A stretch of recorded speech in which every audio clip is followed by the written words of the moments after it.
Good morning, good afternoon, and hopefully the best night's sleep you've ever got in your life.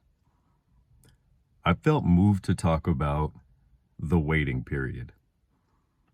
Back in the day, me and other people, we would wait to see God work in other people's lives, to see how fast He would move, and to see if He would bless them in the way that would motivate us to go ahead and start the journey.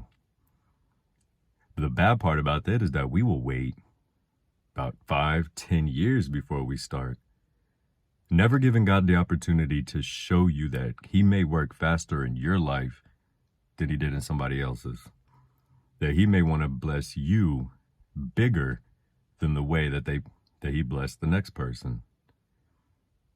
And it's scary because a lot of us will never go on that journey because we're scared or we already felt like God has left us down. But just like really anything that you want, school, if you want that summer body, you know it's not an overnight process. You know it's going to take time. You know there's going to be some hardships, but you see it through anyway. Well, it's the exact same. And then some of us have stopped because we have failed to see God working in our life, either the way we wanted Him to, as fast as we wanted Him to, or how we wanted Him to. But God has never failed you. The fact is, if you're still hearing this, if you're watching this, then God has been active in your life.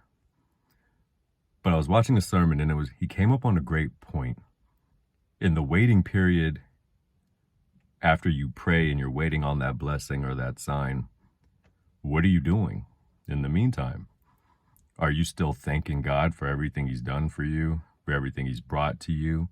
And dare I say, even everything that God kept away from you? Or are you pretty much doing what I used to do back in the day? Just cut Him off, stop praying, go on about my normal, everyday life as normal. When truth be told, there is nothing normal about God. You want those supernatural blessings because those are the things that will get you to believe. But you don't really do anything more to try to seek it. You don't make the sacrifices, because who likes pain? Who wants to hurt? Who wants to be lonely? Who wants any of these things?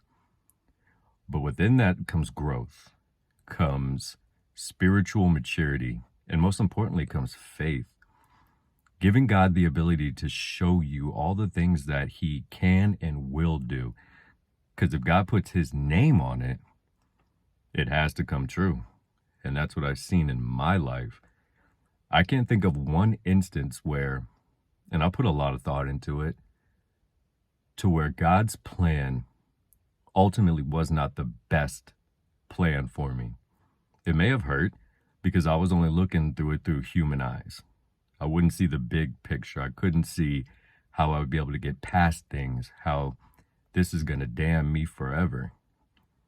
And then I would dwell on that. But since doing this journey, since having an active prayer life, since seeking humility on a large scale, I've been able to experience peace, peace of mind, peace of heart, and peace in my everyday life.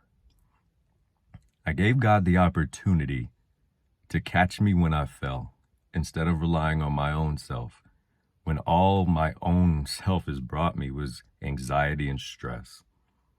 So start the journey. Don't wait. Let God show you Himself.